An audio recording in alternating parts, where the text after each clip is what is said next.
इस प्रकार संज्ञा शंकराचार्य ने लिखा है कि जगत के सयाने लोग जिस त्यागी को पागल समझे उसका सौभाग्य है। जगत के सयाने लोग जिस त्यागी को, वास्तव में त्यागी वो पागल नहीं है, जगत के सयाने लोग जिस त्यागी को पागल समझे उसका बड़ा सौभाग्य है। और जगत के सयाने लोग जिस भोगी को बुद्धिमान समझे वो बड़ा अभागा है। जगत के बुद्धिमान जिस भोगी को बोले भाई देखो ना कितना ऊंचा चढ़ गया है, कितना इसने अपना नाम कर लिया, कितना बड़ा हो गया है, कितना भाग्यवान है ये हैं। तो जगत के बुद्धिमान लोग जिस भोगी को बड़ा समझें, ऊंचा समझें, समझदार समझें, भाग्यवान समझें, वो बड़ा अभागा है। तो सौभाग्यवान कौन है? जिसका भगवत चरणों में प्रेम है। अभागा कौन है? जिसका भोगों में प्रेम है। तो भोगों की जो आसक्ति है ये बड़ा भारी दोष, इससे हटे। जित संग दोषा अध्यात्म नित्या, संक्षेप में भी कह दें 5 बातें हैं। मान मोह से अलग हो, संग दोष से निवृत्त हो, भगवान के साथ मन को जुड़ा रखे, कामनाओं से भली भांति निवृत्त हो जाए और सुख दुख संगत द्वंद्व से रहित हो जाए। निर्माण मोहा जित संग दोषा अध्यात्म नित्या विनिवृत्त कामः द्वंद्वैर विमुक्ता सुख दुख संगई गच्छन्ति मूढ़ा। ये अमूढ़ है। जो ऐसे नहीं है वो मूढ़ है। जो ऐसे नहीं हैं, जो मान के मुंह में फंसे हैं, जिनमें आसक्ति का दोष वर्तमान है, जो जगत से जुड़े हुए हैं, जो कामनाओं के द्वारा संत्रस्त हैं, ग्रस्त हैं, और जो द्वंद्वात्मक सुख दुख लाभ हानि मान अपमान में जो सुखी दुखी होते हैं, वे मूढ़ हैं। तो निर्माण मोहा जित संग दोषा अध्यात्म नित्या विनिवृत्त कामः द्वंद्वैर विमुक्ता सुख दुख संगई। जो ऐसे हैं वे अमूढ़ गच्छन्ति पद्म व्ययम, वो जो अव्यय पद है वो अव्यय पद में वो पहुँचते हैं। नितद्भासयते सूर्यो न शशांको न पावक यद्गत्वा न निवर्तन्ते तद्धाम परमं मम। भगवान ने कहा कि वही मेरा धाम है, जहाँ पर इस चंद्रमा की रोशनी नहीं, इस सूर्य का प्रकाश नहीं और ये अग्नि नहीं। ऐसा जो मेरा परम धाम है जिसमें जाके फिर लौटते नहीं, वो प्राप्त करने की वस्तु है मानव जीवन के द्वारा।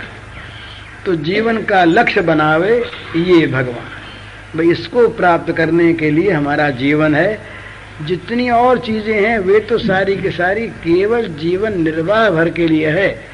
जीवन का लक्ष्य नहीं है, वो उद्देश्य नहीं है। वो उद्देश्य तो है भगवत प्राप्ति, और ये जीवन निर्वाह की बीच की चीजें। जैसे लक्ष्य तो मोक्ष है और अर्थ धर्म काम जो है ये जीवन निर्वाह की चीजें हैं।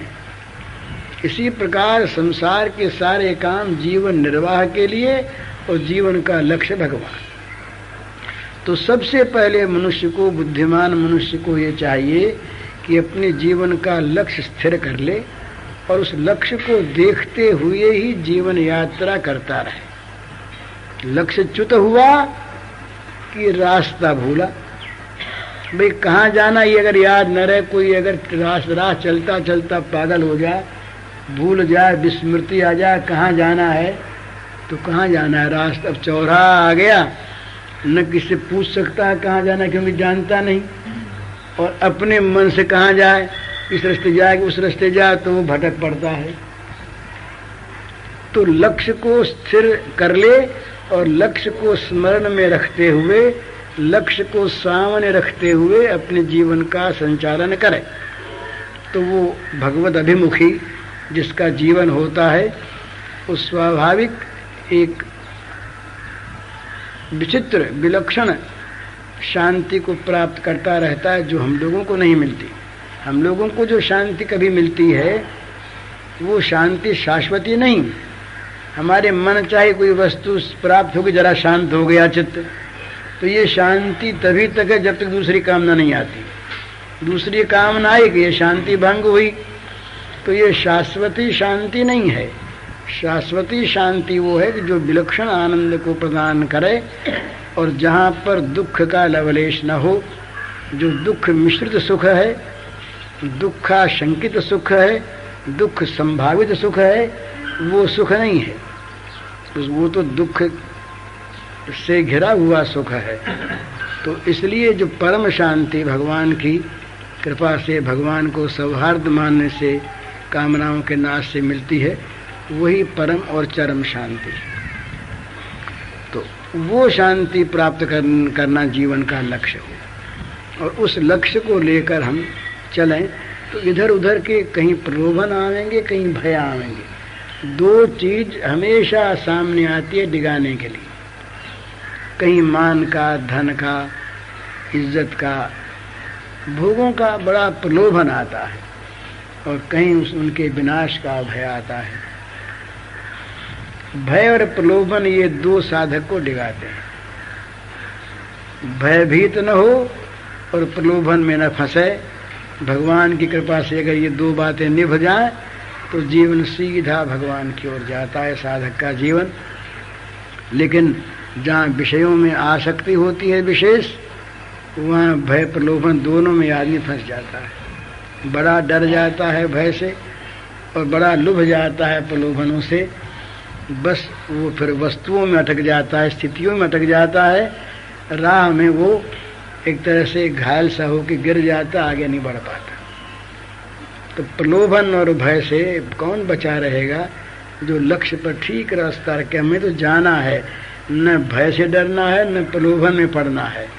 कोई डरावे डराता रहे और कोई सेवा करना चाहे तो करने के बाद कहता रहे, न उस ओर देखना है न उस ओर देखना है अपने। तो और ये भय प्रलोभन तभी असर डालते हैं जब इनको दूर से देखकर जरा सा रास्ते झड़ जाता है। ये बड़ी सिद्धांत की बात है। साधक में भय प्रलोभन तभी असर करते हैं जब भय प्रलोभनों को दूर से देखकर जरा सा ये मार्ग च्युत हो जाता है। मार्ग पर रहते इनका दाव नहीं पड़ता, उससे हटाते हैं।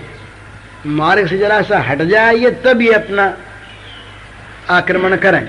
मार्ग पर रहते रक्षक भगवान रहते हैं, तो मार्ग पर रहते इनको कोई डिगा नहीं सकता। तो सीधा लक्ष्य रहे और मार्ग पर रहे तो एक तरफ भय की बात सुन ले, एक तरफ प्रलोभन की बात सुन ले और अपना चलते चला जाए, तो न फिर वो प्रलोभन और भय दोनों पीछे रह जाते हैं। ध्रुव के जीवन में भागवत में, विष्णु पुराण में ऐसी बातें आती, प्रलोभन आता है, भय आता है। न वो प्रलोभन पर ध्यान देता है और न भय पर ध्यान देता है। सती पार्वती के रूप में जब तपस्या कर रही थी, उसके सामने सप्तऋषियों ने प्रलोभन भी रखा, बड़ा भय भी रखा। न वो भय से डिगी और न वो प्रलोभन में फंसी। उसने कहा, जन्म कोटि लगे अगर हमारी, बरों शंभु तो रहूं कुमारी। बस करोड़ों जन्म तक के लिए मेरी एक ही लगन है, या तो शंभु को बरूंगी या कुमारी रहूंगी। सप्तर्षियों ने देखा कि ये पक्की है। वो तो पक्की थी, महिमा उनकी बढ़ाने आए थे वे सप्तर्षि। तो प्रलोभन और भय ये दो साधक को गिरा देते हैं। इन दो में न फंसे तो ये दोनों पीछे रह जाते हैं, वो आगे बढ़ जाता है। और फंस जाता है कहीं इनमें तो रुकना पड़ता है वहीं पर। तो भगवान की कृपा पर विश्वास करके अपने आप को भगवान के सामने ठीक ठीक यथार्थ रूप में रखते हुए लक्ष्य को ठीक रखकर मार्ग पर चलता रहे, तो भगवान की सहायता प्राप्त होगी। और ये मार्ग बहुत कठिन नहीं है। सुसुखम कर्तुम अव्ययम। कठिन तो देखने, दूर से देखने वालों के लिए ही है। अंदर प्रवेश कर जाने पर बड़ा सहज और सुखद मार्ग है, क्योंकि ये जो कांटे और कंकड़ तो विषयों में ही हैं, भगवान में है नहीं, भगवान में तो दिखते हैं न प्रवेश करने तक। गुजराती का वो पद है, वो कहते हैं कि प्रेम पंथ पावकनी ज्वाला भाड़ी पाछा बागे जोने माँ ही पड़या ते महारस माणे देखनारा दाझे जोने। इसका अर्थ ये है कि जो प्रेम का पंथ है ये आग की लपट के समान है दूर से देखने में। तो देख कर लोग डर जाते हैं कि इसमें आवेंगे तो जल जाएंगे, तो डर ही कर वो अलग रहते हैं। लेकिन जो इसके अंदर कूद पड़ते हैं उनको तो महान रस की प्राप्ति होती है। वो फिर अग्नि की लपट में वो दहते नहीं हैं, लेकिन जो दूर खड़े देखते हैं वो दहते हैं, उनको ये आग लग भी जाती है। माए पड़या ते महारस माने देखनारा दाझे, जो केवल देखते हैं वो तो दाझ जाते हैं, उनको तो आग की लपट लग जाती है। तो इसलिए ये भगवान का जो मार्ग है ये सुसुख है, ये कठिन नहीं है। कठिनता इसमें पहले प्रवेश करते दिखती है। जितना दुख का मार्ग विषयों का है, इतना एक आदमी सच बोले उसको कहाँ बात बनानी पड़ती है, उसको बात बनाने की चिंता होती नहीं, जहाँ बोले वही सच, जहाँ बोले वही सच। और झूठ बोल जाए तो फिर देखिए एक झूठ कहीं खुलने लगी फिर दूसरी बोलेगा, तीसरी बोलेगा, चौथी बोलेगा। तो संकट इसमें उसमें है। इसी प्रकार भगवान के मार्ग में संकट नहीं है, कंटक नहीं है, दूर से दिखता है। तो भगवान के मार्ग में लग जाए आदमी, लक्ष्य ठीक रखे, भगवान की कृपा का भरोसा रखे और प्रलोभन और भय की परवाह न करे, तो जीवन उसका भगवान का जीवन बन जाएगा, दैवी जीवन बन जाएगा और उसे भगवान की प्राप्ति हो जाएगी। जीवन का लक्ष्य जो है वो ठीक ठीक उसको मिल जाएगा। तो नहीं तो भटकना है ही, भटकते हम लोग हैं ही। हरि ओम।